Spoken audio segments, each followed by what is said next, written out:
Hi, and thanks for joining the SG Child Show today. I am so excited to have Jessie Dennerline with me. We are going to have an incredible conversation. And once we're done, you guys are going to walk away with the most amazing resource available for your entrepreneurial spirit children. And we have a lot of those in the neurodivergent community, just in the community in general. Just kids are, once they have the idea that their power can be unleashed in a right way, there's just no stopping them. So I just love this conversation today. But before we get into that, tell us a little bit about yourself and what brought you kind of into this scenario, if you will. So I was a kid who was like setting up shop on my desk in second grade and trading pencils and erasers and just kind of like entrepreneurial spirit right from an early age. And I just loved it. And then I grew up with my parents always saying, you can be whatever you want, you can do whatever you want. And if you see a problem, look for like a solution. If you don't find one, make one. So I maybe was a little overconfident, but I thought I can be an entrepreneur. I can start a business. And I started my first business when I was probably 20, maybe like 23. I finished up college. I did an MBA and I was like, okay, I'm prepared. I'm ready. And I opened a coffee kiosk and I had a real estate license. So I was like selling coffee and running real estate. And I learned that it is harder than you realize. And I wasn't really prepared. I didn't really understand financials. Like, there were a lot of things I struggled with. It was a great learning experience, but it was also very physically demanding. I was like working day and night. And then I had a series of things happen in my personal life. My dad passed away, and I ended up working in addiction treatment. And I was the director of development, and through that position, I learned about marketing and advertising and all these like really important things to know about entrepreneurship. And I ended up launching. My daughter was born, and I was working full time with a baby like strapped to my body. And I just like, she had a really traumatic birth and I could not leave her with other people. Like, I just really struggled. And so I was working full time, baby strapped to my body, running to meetings, like changing diapers. And when she started to walk, I realized that I needed a space where she could play and I could work. And I started to research and look, and I couldn't find. So the concept existed. It was called a play cafe, but I couldn't find one in Utah, which was wild because like there's so many kids here, Yeah. but this concept really didn't exist. It's like, there's McDonald's play spaces, but that's not what I was looking for. So I found some partners and we built the Storybrooke Play Cafe, and it was magical. It was this beautiful, safe indoor play space for babies and toddlers. And I ran that for 5 years. And then we had our second child, and in utero, he was diagnosed with XYY syndrome. So like we knew he was going to have an extra Y chromosome, but we didn't really know what that was going to mean. So I ended up selling the Play Cafe so that I could just be home with him and kind of assess what he was going to need. And that's when I found the Utah Parent Center and started working I use them for support myself. So that's like a disability resource center. And then started working there, just sort of helping them with a little bit of fundraising and development because I had that skill. And now here I am with the skill sets of entrepreneurship and working in the disability community and working with children, because at the Play Cafe, we did lots of children's events. Like pretty much every week we were running story time and music class and just tons of different events. And it was so fun. And I really missed working directly with children. So that is kind of my background of how I got here. And the real catalyst for KidPitch was my daughter, Layla, who's now 12. So she was the baby I was talking about. She was to my body, who's now 12. And I was working on a website. Like I love creating. So one day I was just like creating a website for an imaginary business that I was thinking about starting. And she was like, I want a website. So I told her to pitch me an idea. And we went back and forth for a long time, kind of like Shark Tank style. And I realized through that process that she didn't know how businesses made money or like how to structure. So her idea was, I want to give music lessons. But I was like, okay, well, how does it make money? What does the schedule look like? All of the questions and the whole process, like all of the thought that goes into creating and executing a business is a skill that,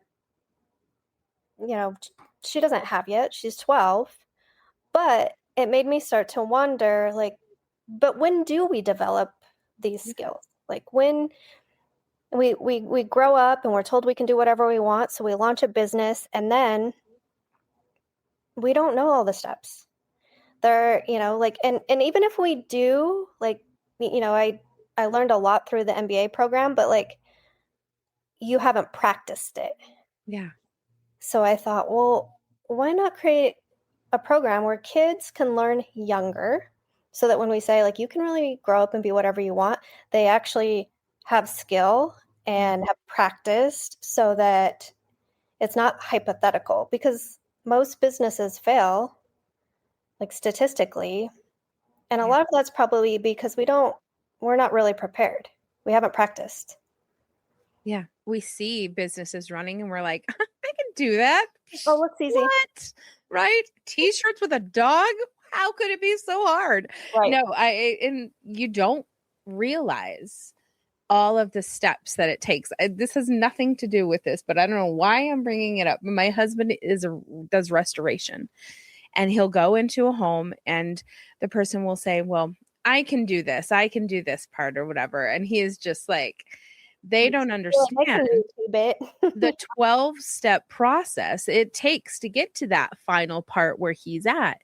And they all take, that for granted. And so it's so true in just like in that same creating a business, there's all of these behind the scenes steps and things like that really need to be like practiced, and you can learn them, like you said, and you can put them into action, but it doesn't always mean that they'll take off and be like this number one, hit why not practice your idea in a low stakes environment where it's safe to fail? I also think kids aren't really super resilient. A lot of kids right today, and they're not really comfortable with failure or the idea of failing. And that's what entrepreneurship is all about.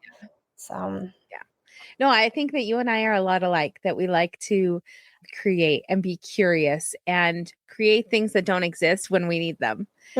See that there's something that's not there. Well, okay, what do I need to do to make it happen then? Take now. But it's so true. And it, when it comes to being a mom and really teaching those skills, I mean, I just am so proud of you, honor you as a mom, and doing, as a businesswoman that way too, to just really embrace the whole picture, because so often and everybody has their own situation, obviously, but those who are able to really take their family situation and grow with it and make their life around it, basically, I love that. That's what I'm doing. And I think it looks a lot different to maybe my parents or to the neighbors that, are different, but it's really what our family needed and what the accommodations that, like you said, you had to provide for your children, for their needs that they had to be met. Like it's sometimes we can't just hand our kid over when they have something that is not understood widely by the popular, community. We really have to be mindful of those things, What kind of accommodations, when you were kind of just thinking about it, did you have in mind for yourself in creating? So I thought it was really important to build KidPitch in a way that was accessible and open to all types of learners. So we did a pilot with kids at the Utah Parent Center. We invited children with disabilities and their siblings to come. And we had a lot of staff and a lot of volunteers, and we invited parents if my child needed, one-on-one help. And the way the program is set up, the workbook is just a guide. So we go through a workbook and it's designed for children as young as like 8 or 9 years old. And I think also in designing for multiple ages, it also opened it up for multiple ranges and abilities. So the child can participate by either writing in all of their answers, and like we have those kids that are just like every single detail of their business idea is written down. We had kids who just preferred discussion, either because of their age or their ability. It took longer to write, and so we would just start open discussion. And then we had kids who drew pictures, like, okay, what does it look like? What does it feel like? Can you draw it? And so I think having it be structured, but also really flexible in the way that they participate worked. I also had a little girl who she was on the autism spectrum. She came in and I wasn't sure if she was verbal or nonverbal. She didn't even open up her workbook really. Like she just was observing everything that was happening. And then on the final day, she launched an incredible business. She opened up this bookstore. I have she wanted to do a commercial, so I filmed a commercial of her talking about her bookstore, and she had all these horses around it, and they all worked there, and she pitched her idea. So she was taking in all of the information over the 3 days and coming up with her own idea. And it's just like we cannot make assumptions about what someone can and can't do. Are they learning? Are they not learning? Because we just really don't know, and until given the opportunity. And then people are just brilliant. Like kids are brilliant. Yeah. They have these incredibly creative, innovative ideas. Sometimes they're based in, this world, and sometimes they're not. Sometimes kids will launch businesses that are magical, and the skill set is still there, though. They're still practicing speaking. I mean, I took like one public speaking class in college, and that was probably it. Everything else has just been learned by doing and being thrust into like some kind of scary situation. But what if you had the opportunity, like as a child, to practice Yeah. public speaking and to practice like thinking through an entire idea step by step, beginning to end? A lot of kids right now don't understand how businesses make money. Yeah. Yeah. Or like they hate math, that's a normal Yeah. feeling, like, when am I going to use this? I don't need this. And then they're trying to make change, or they're trying to invest in, we use pretend money to practice. And they're like, oh, okay, I do need to like know some math. I do. And they're just learning it as they go. And I don't think it feels like learning to them so much. Like it's just fun. It feels like Yeah. Yeah. And that's the best way to learn, isn't it?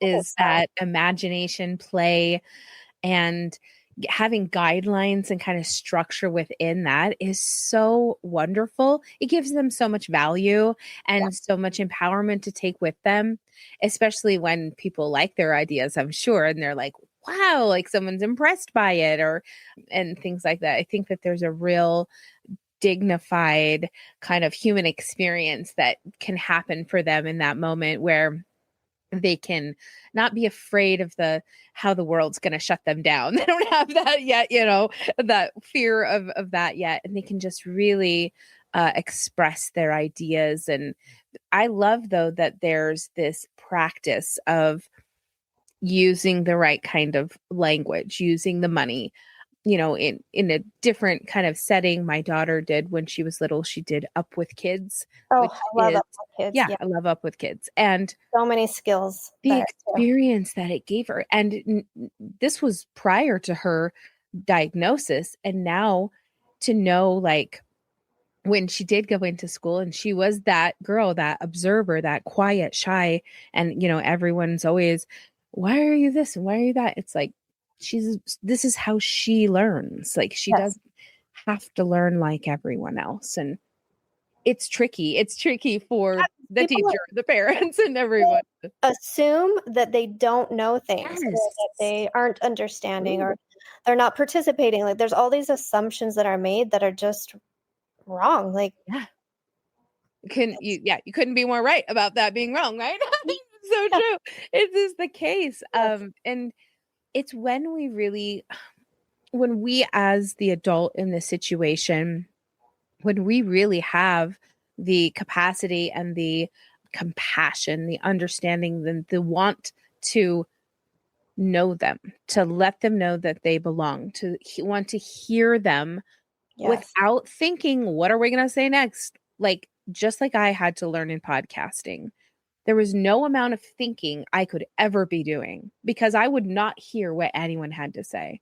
Now I know that I can literally just be listening, and all of the thoughts I need to have next will come to me. I don't need to have this written script or anything like that. It's all so it moves through you. And especially when it's like this passionate idea and it comes from your heart and your mind and they all come together, I think that it's such a great skill and what age group do we start with, and what age group do you have in there, and where does it go to? Let's chat about that.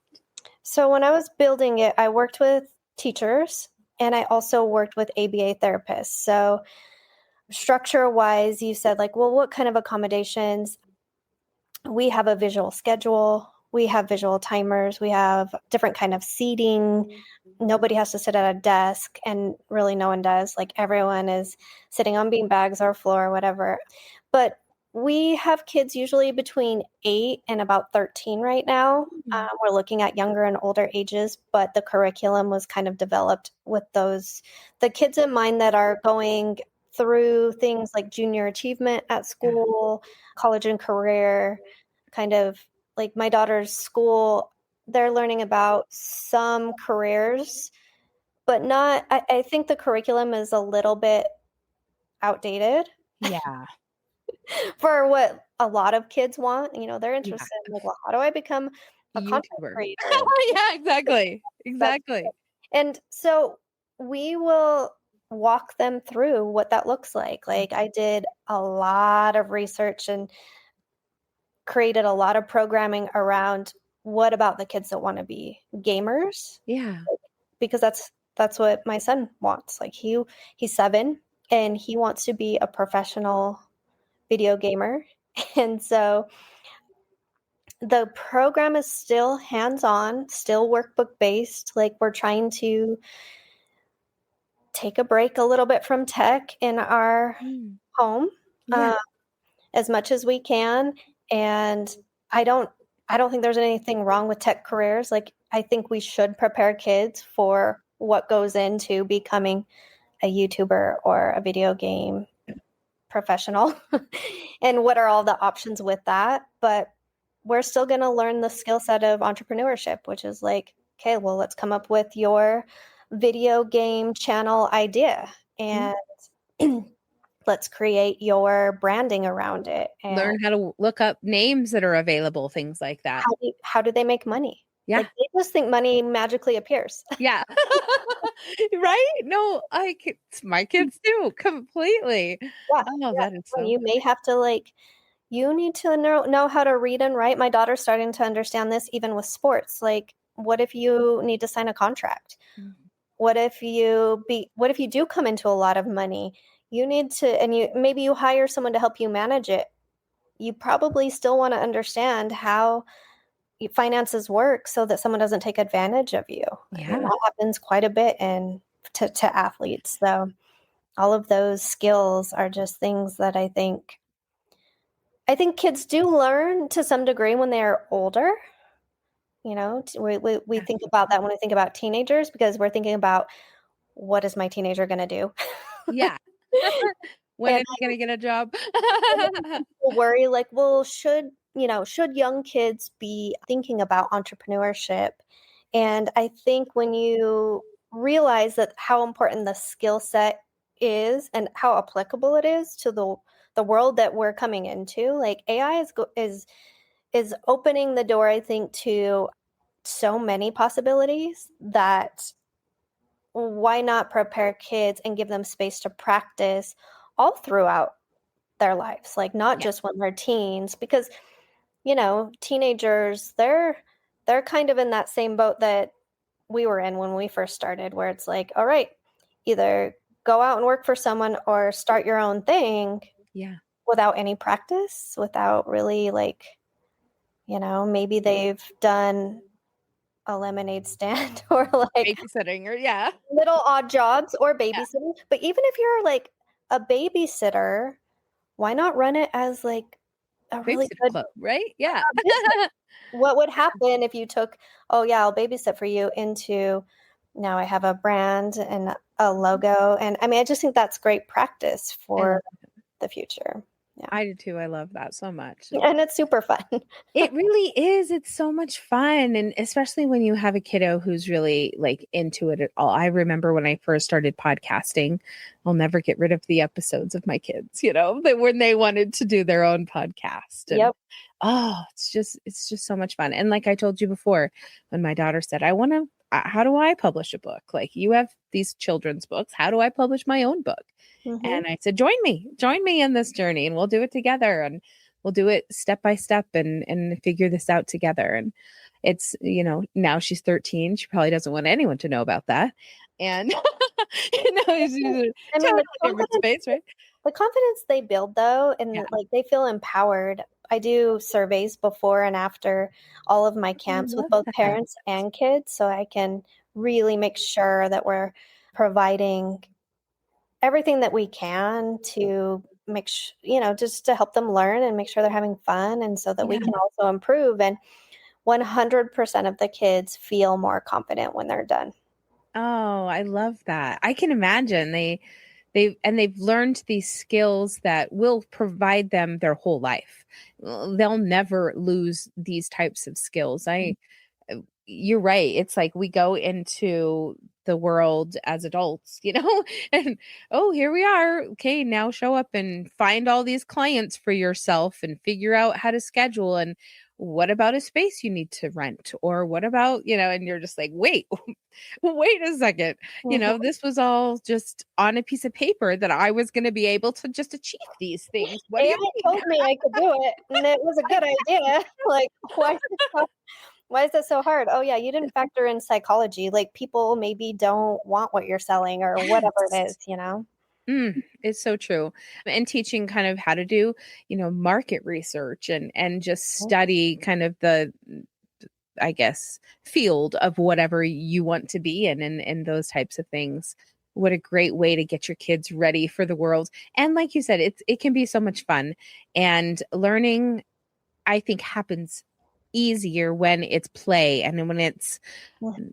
accessible for everyone to do, whether it's voice text or writing or taking a picture of it and then or explaining it like you said. And I think that kind of allowing kids in that space to use all of the senses they need and not be overwhelmed by expectations of other things is so helpful for their learning process as well. Mhm. um, and learning how to fail. I like that you brought that up because I've been reminding I have 3 teenagers and there's a lot of failing, and not of just everyday things, that come Mhm. and happen.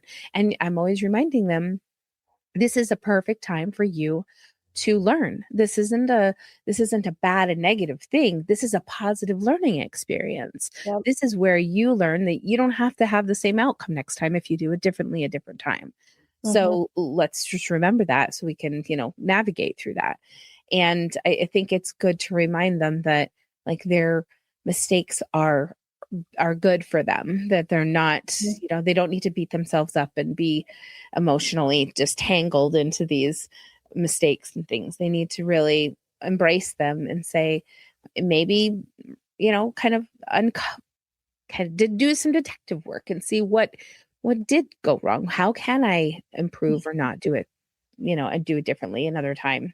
Yeah, And because sometimes it's just an adjustment, a tweak. yeah, Maybe you're marketing to the wrong audience. Like maybe it's timing. There's a lot of factors because sometimes it is a good idea.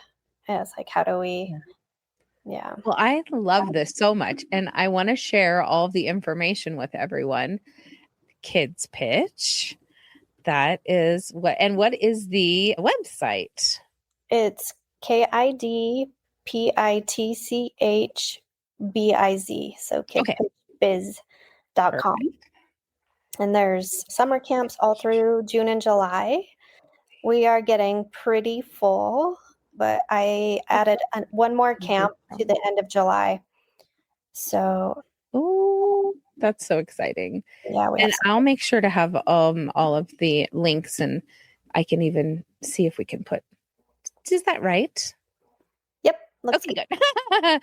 KidPitchBiz.com for those who are listening, and those who are viewing it, you can see on the screen. Go check that out, copy and paste that over so you can go find that website and get all of the resources. What do you have on the website as far as like probably stories of other kids? Like kind of share with us what that looks like. Yeah, there are pictures and even some videos on our social media of some of the kids presenting like their ideas. And like I said, we had an ABA therapist, we had invited parents to come, and I don't think a single parent stayed. Like they came and they walked in and I think felt like, okay, my kid's safe. Like I'm gonna go. And the kids really wanted to be there independently, Oh, nice. which was really cute. But yeah, I guess, if parents have questions about like, is it a good fit?